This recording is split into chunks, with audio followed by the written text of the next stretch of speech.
Weave from Weave's Gaming. And I'm Dave from the up-and-coming Donny Dave Gaming channel. And welcome to another episode of Pixel Babble. Today we're going to be talking about retro gaming with our good friend Billy Heeley A.K.A. DJ Illusion. Hi Billy. You're right, guys. Nice to be on here for the first time. So Dave, get us started, retro gaming. Yeah, we did touch on this briefly in the pilot episode, but what are your childhood memories of gaming? My childhood memories, I can remember going down a street in Doncaster and I was picking up the first ever PlayStation ever. It just come out not so long since. And I took it home and I unpacked it and it come with Tekken, the first ever Tekken. I can remember playing it all night and it really so good. Tekken 1, it was really good, that game. I love that game. Was that PS1, yeah? Yeah, PS1, yeah. And what else did you play on first PS1? Big boxy one. I used to what else?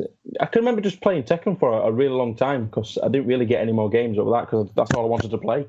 What character did you use? Yotsumitsu was my go-to guy. I always used to use that Leopard King or something. Yeah. Eddie Guerrero, we were deadly.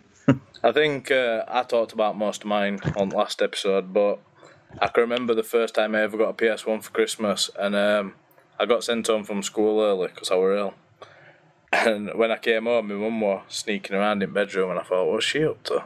So I went in, and she'd unboxed my PS1, what she'd bought me for Christmas, and she was sat on bed playing it. And I'm like, oh, wow, you got me a PS1? And I was like, can I have a go? She's like, no. And then she went, go on then, but only 10 minutes. And I can remember we got Cool Borders, FIFA World Cup 98, Nightmare Creatures, that were a really cool game. And I think Gran Turismo 1. But yeah, that's like the main memory that sticks out. Yeah, there's some other games that I remember as well. When Gran Turismo 2 came out, that was me all over as well. And I remember a game called Cooler World. Like a little beach ball. Was that like a ball? Yeah. It was like a beach ball, yeah, and you just like bounced over like spikes and stuff like that, and it changed different angles to get keys. Oh, that was a really cool game, that. There were one similar, like, well, not similar to that, but it was called Klonoa. I can remember something called Klonoa. Yeah. But you used to get those discs in magazines, didn't you? With what were they called now? With demos that people had made their own games. You know what I mean? Yeah, you used to get them as well. You used to get demo discs in Power Station magazines. Yeah, and then they had that like kind of where people had made their own games. I can't remember what it was called though. Yeah, seems to ring a bell. So moving on, what's your favourite 3 consoles of all time? Favourite 3 consoles? Well, PS1 for a start.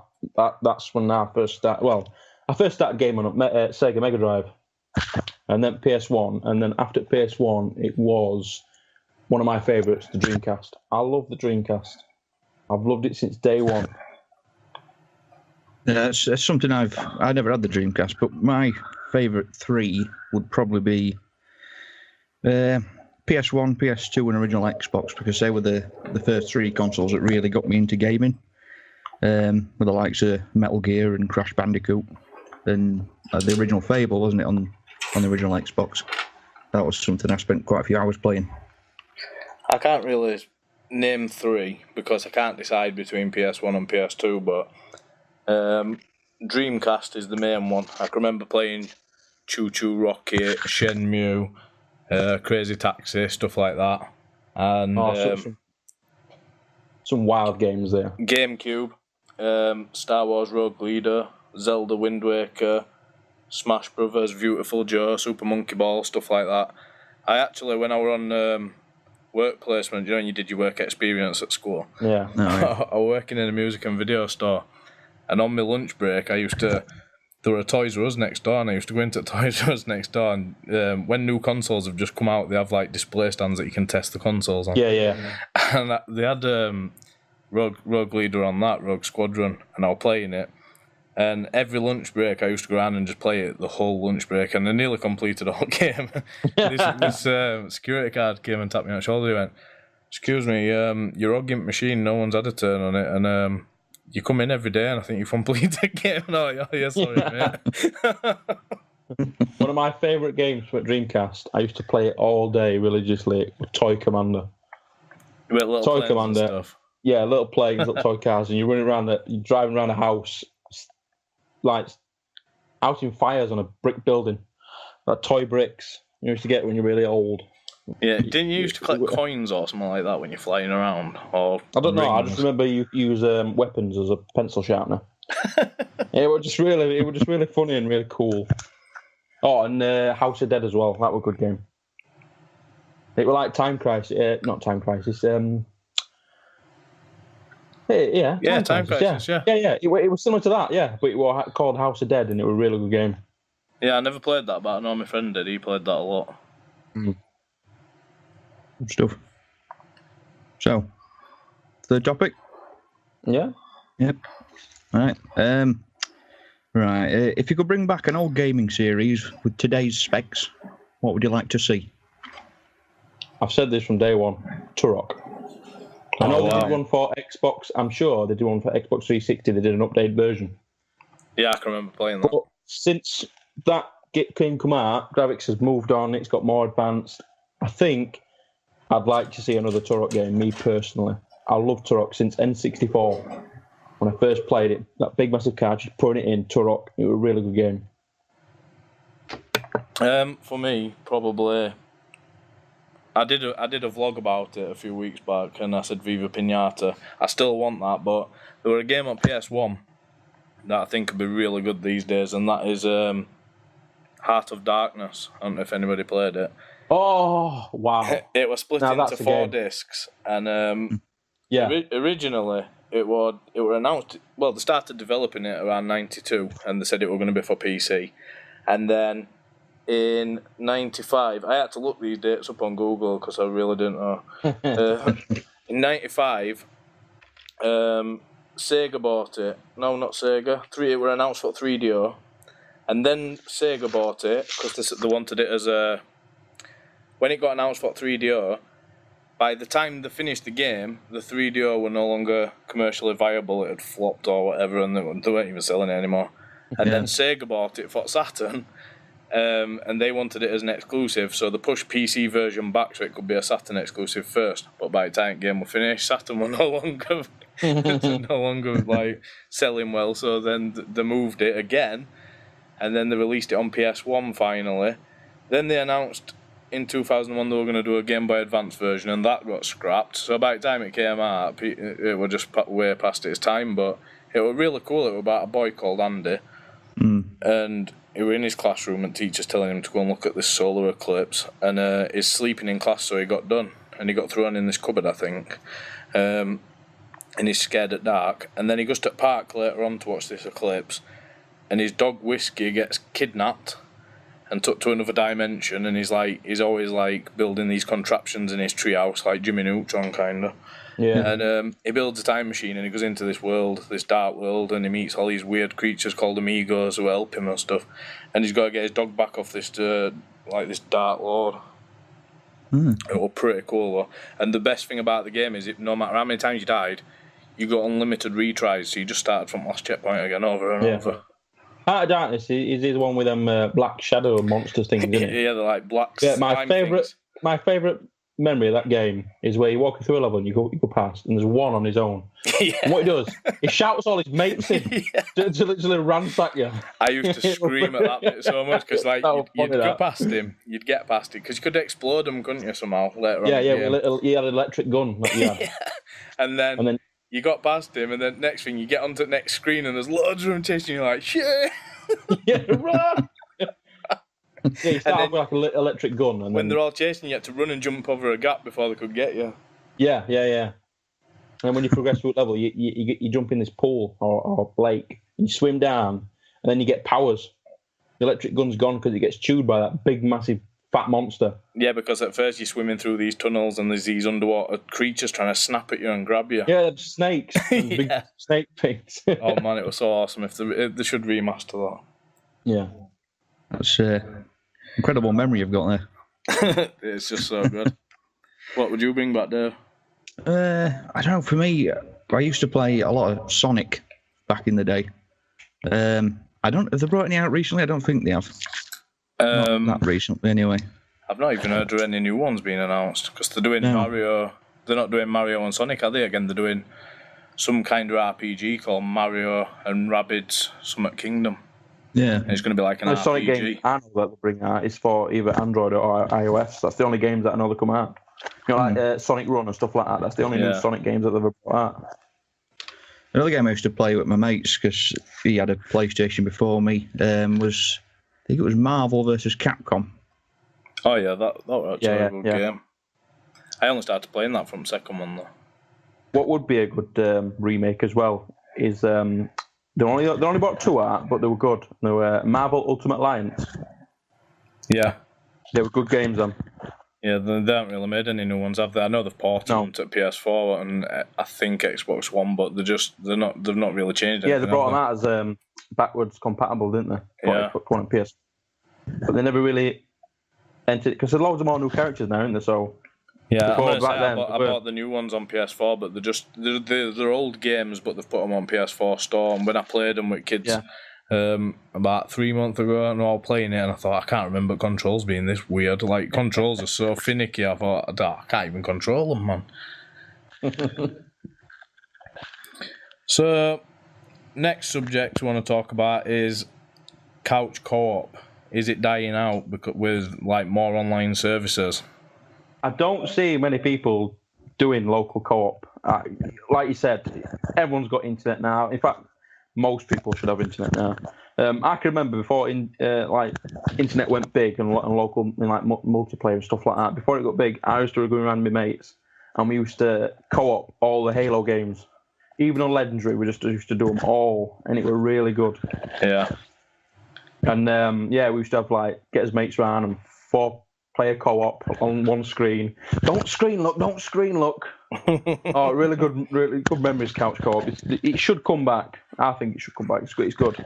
Yeah, I think the more indie games that are being released, like on PSN and Steam and stuff, we've actually seen a bit of a rise in recent years with couch co-op, but with the amount of AAA couch co-op games seems to have died down, definitely. Yeah, definitely, yeah. I think I play a lot of couch co-op when I can. That's why I always buy so many controllers, because I used to like on PS3 playing MotorStorm and stuff like that. Me and my brother went through Resistance 1 together. Obviously Borderlands, but I played that co-op on Xbox 360, but more recently online. Me and my brother, when we were little, we used to play Doom together. Not Doom. Unreal Tournament with keyboards on Dreamcast. Driver 1 on PS1 together. And my mates, I used to go out to my mates and we played Power Stone 2 together on Dreamcast. Oh, yeah. That were a good game. But not really many of these days. They're just stupid games that I play couch co-op, like Star Whale and Towerfall Ascension and stuff like that. Portal were good one. Portal 1 and 2. Or were it just 2? I think it was just 2. A bit of Portal 1. Yeah, I don't think Portal 1 were co-op, I'm pretty sure. When they fetched Portal 2 out, you had 2 robots. Yeah, I never played Portal 2, I just played Portal 1. I liked it, but I never got into it, if you know what I mean. I did like the game, though. One of the most fun games, for me as well on GameCube, couch co-op, was a 4-way split screen on Medal of Honor Rising Sun. We used to love that. Yeah. And then it's like a comeback, doesn't it? It's mostly these days stupid arcade games that are just silly, quick little matches, or Rocket League, Minecraft, stuff like that. Mostly crafting games. Yeah. Yeah. Minecraft, I think that's the biggest couch co-op game out today. Oh yeah, got to be. It's got to be, and either Rocket League or Minecraft, because that's what kids play together these days. Yeah. Them 2 games probably one of the biggest couch co-ops today, I reckon. Portal Knight's just come out, and my daughters play that split screen a lot. Yeah, I've read about that, and that looks quite cool. Yeah, I've got that. It is good.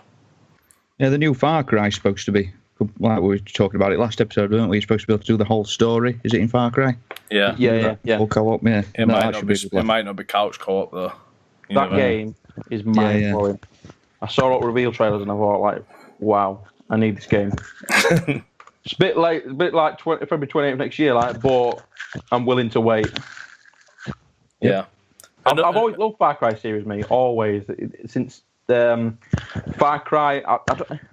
I think it was Far Cry, and then it was Far Cry Instincts, and then Instincts. Far Cry Predator, or something Predator, Shoot Predator. Yeah, I think it was called Predator. That was more cartoony though, wasn't it, Predator? I think so. Yeah. You went into like animal mode, like instinct mode. Primal Instincts were good. You got different powers, like you could jump really high or you can run really fast. That was a good game. Yeah. I think another good one for couch co-op is Little Big Planet. Oh yeah. Me and my sister play that quite often. Spent quite a few hours. But I think that's the only time we've ever played that game. I've played it from start to finish. I mean, that game pretty much encourages it, doesn't it? Really? Yeah. Because there's bonus things you could pick up in there, and that you can only do if you're playing with somebody. Oh yeah, there isn't there? There's like areas where you need 3 characters and 4 to get stuff. Yeah. Have you seen that new game that's coming out? That's based on cartoon design. No. They announced it. You know, like Steamboat Willie and. You're on about similar Cuphead. like that. Cuphead, it's called, I think. Yeah, I think so. And that looks amazing. Yeah, I think that might be co-op. I think, or it might be single. I don't know, but that looks really cool. That. Yeah, I think the way it's they called, designed I think it's called Cuphead. I'm not sure. It might be. Yeah. Right. So moving on. Are there any games you think got a bad press or slipped under the radar that you'd recommend to the listeners? One game that comes to mind that got bad press, and I thought it was absolutely awesome. Mafia 3. That is a really good game. That really, really good. I didn't play number 1. I played number 2. That was good as well. But Mafia 3, it did get a lot of bad press, but I loved it, me. Yeah, I had a lot of problem with the bugs and stuff on that one. That was what put me off. Yeah, I never got to finish it, but from what I played, I never really had many problems with it. They've just brought a new DLC out called Stolen and Turned, so I'm going to get that and I'm going to play it because I love Mafia 3. It's really good. Yeah, I think I need to buy it again. I actually traded it in so I could put some money towards a new phone, so I actually do need to get that back and play it because I never had any issues with it, mate. I didn't, to be honest. I didn't have no glitches or that. I never had one glitch pop up. Yeah, I had a glitch where I couldn't pick any throwables up. Like, it would say in my inventory was full, no matter how many times I tried to pick something up, and there was nothing there. I don't know. Yeah, I never had that. I think the ones for me, there's only 2 that stand out, and that's Thrill Kill. That actually, not many people most people might have heard of it because it got like quite a big cult following. But basically, Virgin Interactive made the game. They said it were like going to rival Mortal Kombat, and it were going to be even more bloodier, even more brutal. And it was the first game that had let you have 4 characters in one room, basically kicking crap out of each other. Yeah. And what happened were EA bought Virgin Interactive for, I think it was something like 130 million, something like that. And then weeks before they were about to release Thrill Kill, they started getting backlash. Like they were starting to worry that it had damaged their image. I think the servers did that for them. but yeah, they were worried about their image, that parents were going to say, oh, it'll breed a new ultra-violent generation and everything. So they basically scrapped it weeks before it was about to come out. So years down the line, a couple of, I think it were just one of employees at company, actually released the game code, the whole full game code, to a group called Tasty Online, and they actually finished the game. They actually finished the game and sent it out on file sharing sites and along with betas and stuff. And basically, that game just got bootlegged to shit. Everybody were basically just downloading it illegally, copying it. It basically spread everywhere. Everybody were playing it, and you had like 10 different characters, and they'd all been sent to hell basically because they all had something wrong with them, like all different evil traits, and they were all murderers. They'd all been sent to hell, and this goddess had pitted them in a tournament, and they all had to fight each other. But you had no health bars. You had to. You were in a room, and you just basically kept fighting until your bar filled up. Once your bar filled up, you could pick any of the other 3 people and just do a brutal finisher on them. But it got a lot of bad press because they had moves like called stuff like bitch slap and swallow this and stuff like that. It was pretty sick. It was pretty sick. Well, That sounds crazy amazing. things in it. Speaking of, copyrighted and file sharing stuff like that, game companies are getting smarter now with copyrighted, when people copyright the games. Because, if you download it, like Far Cry 4, when that got downloaded illegally, the view distance, it got shortened. So you've got an illegal copy. Wow. And they did the same, EA did the same with Need for Speed Underground 2. If you got a copy, an illegal copy of that game, the Peugeot 106 wasn't in the game. But if you got the original, it was. So you knew if you'd got an illegal copy. And I think more and more game companies are doing that now. It is actually right, clever, get it if you want. Yeah, you can download it illegally if you want, mate. But we're not going to get your best weapon in game. We're just going to take it out. Oh, we're just going to find all your videos on YouTube, see that you've got a short draw distance and ban you. Exactly, that's it. Yeah. The thing is, though, they'll do all these things to try and stop piracy, but there's always going to be someone clever out there who can hack it. So the only people it's punishing is the people who bought it legally. Half of the time. That's it. This is a problem why they've gone into this digital age, digitally distributing games, but they're shooting themselves in the foot because they're making it easier for other people to manipulate that and then use it to their advantage to copy games. You know what I mean? Codes and stuff. Like you get a lot of Chinese sites selling dodgy codes for games and stuff, and selling accounts with games on them, stuff like that, and duplicating games. But I've seen any games what you think, Dave, that were...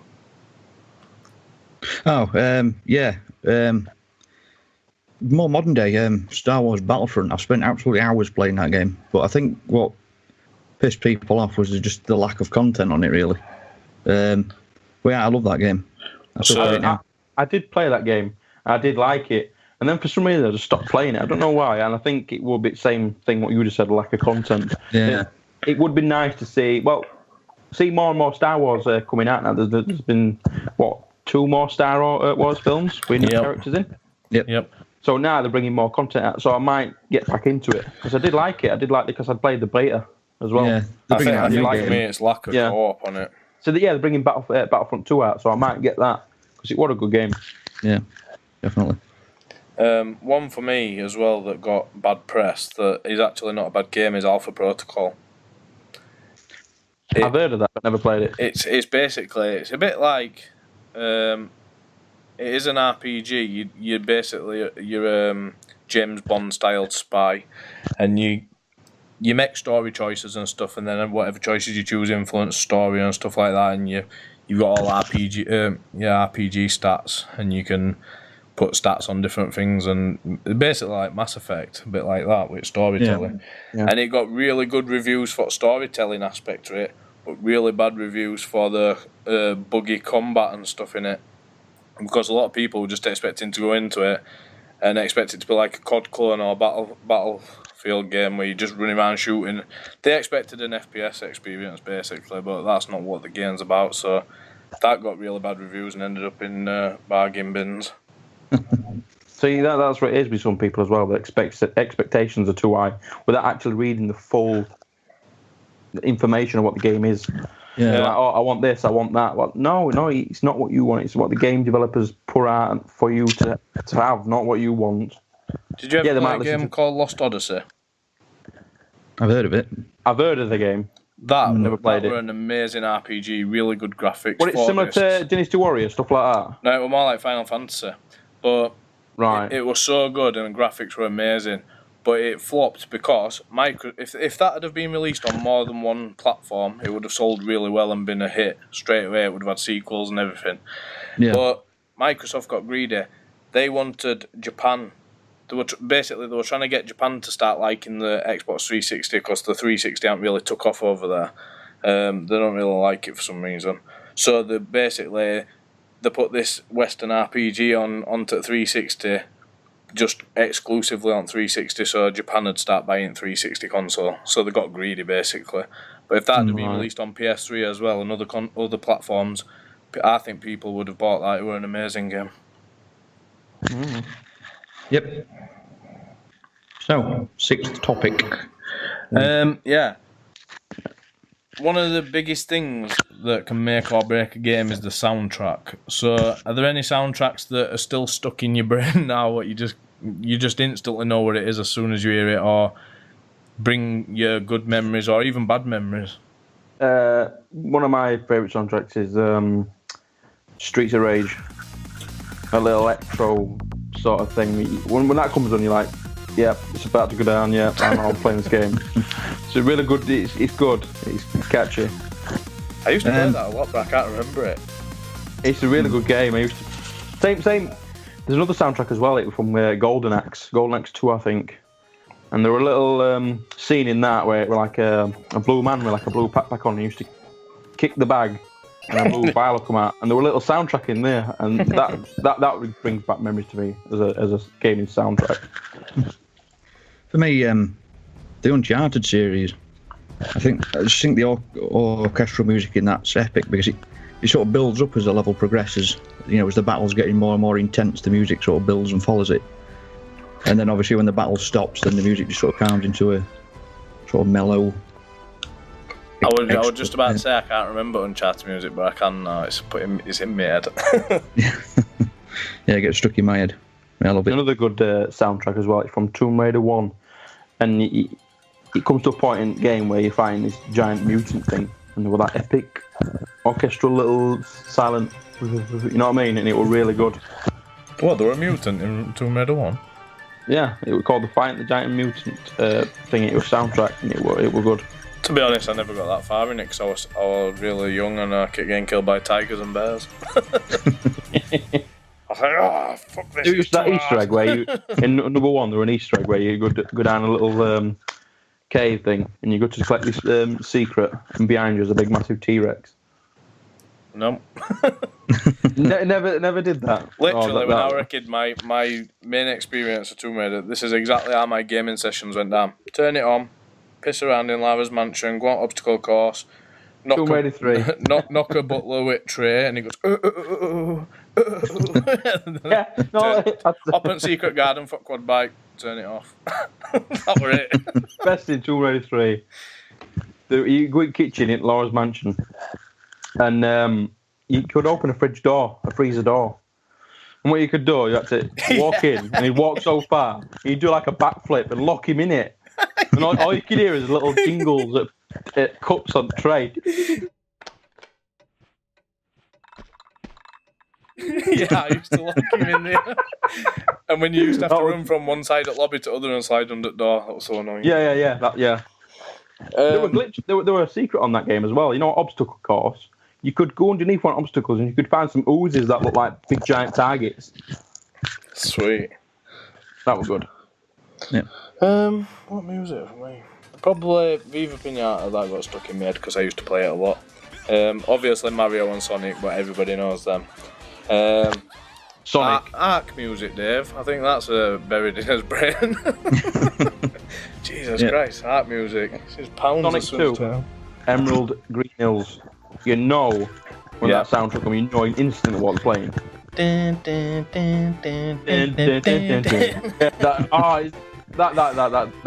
good soundtrack.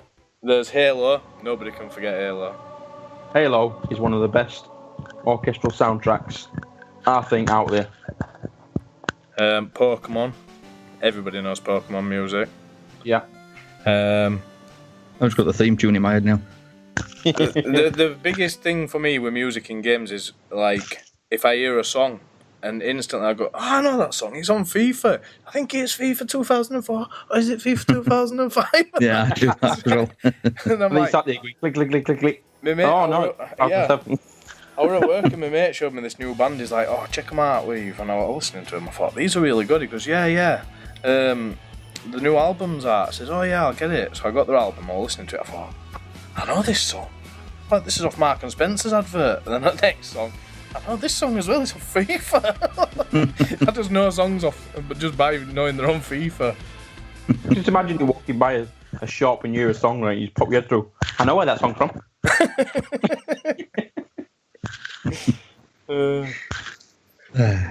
Right. Move on to the next topic then. Yeah. Which is a simple one. Who's your favourite character of all time? It's not My simple, favourite Dave. game. Dave, it's not simple.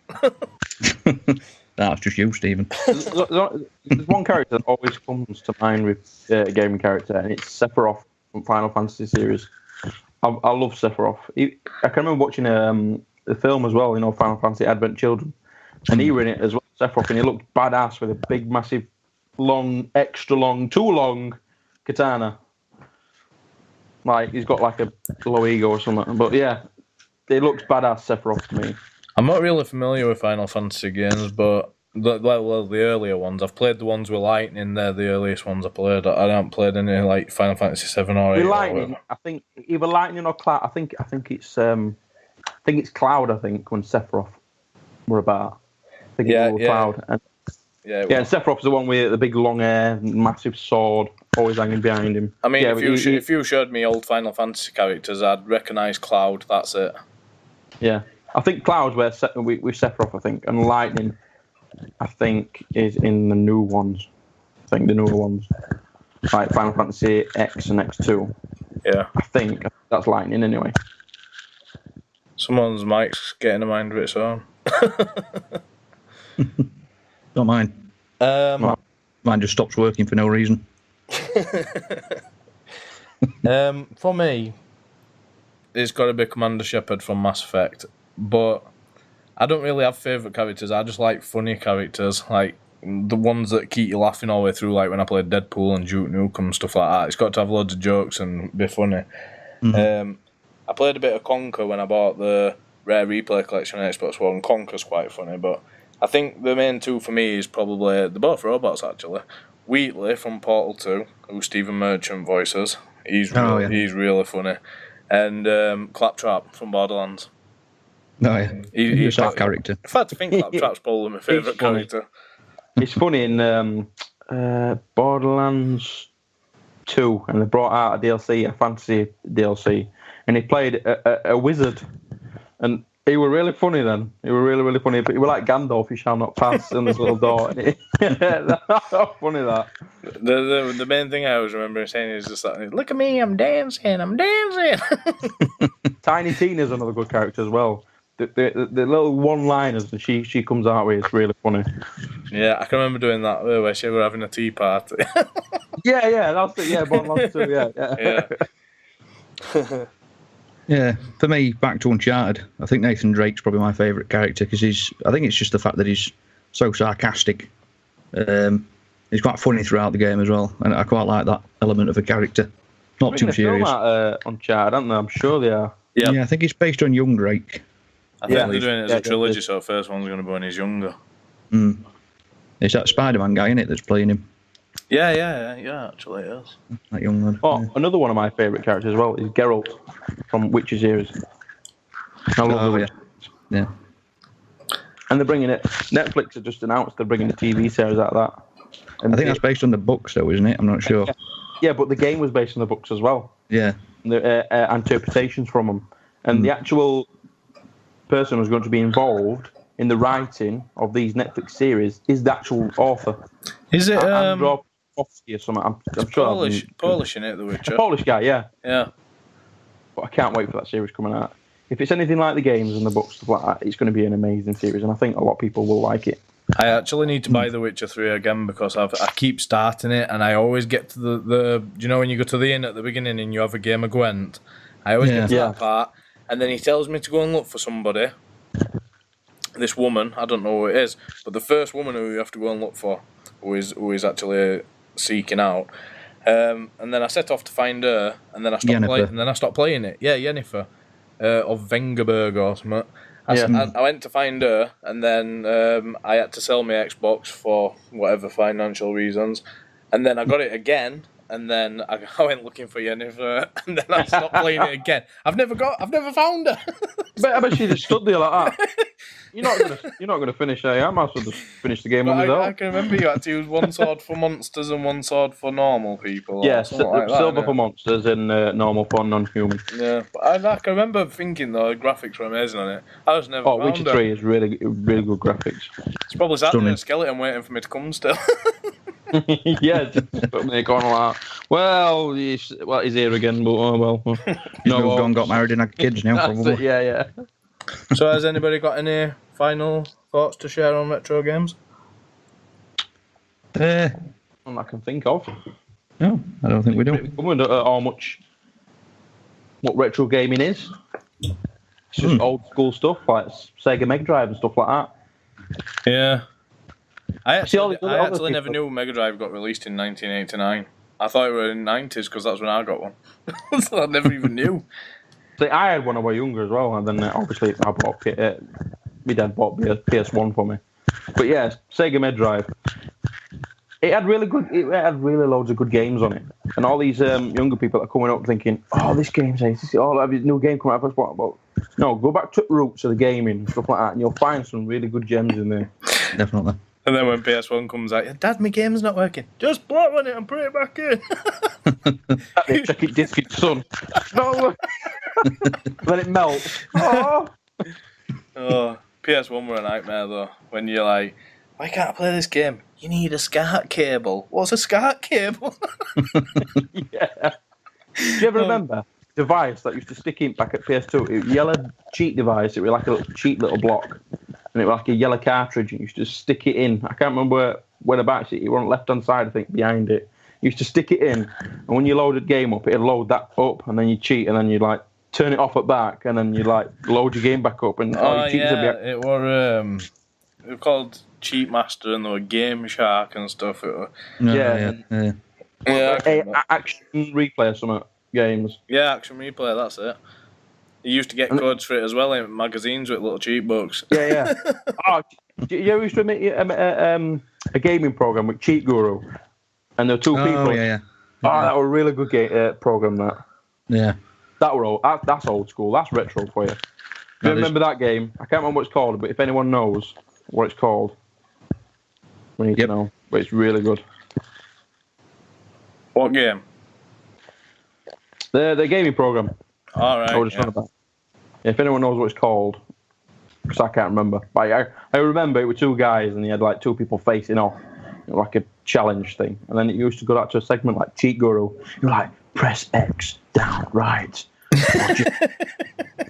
Oh, mystic and that. Like, You dressed up like a monk or something, weren't you? Yeah. He would just sat down and like hood up like that. It's like, you want jetpacks?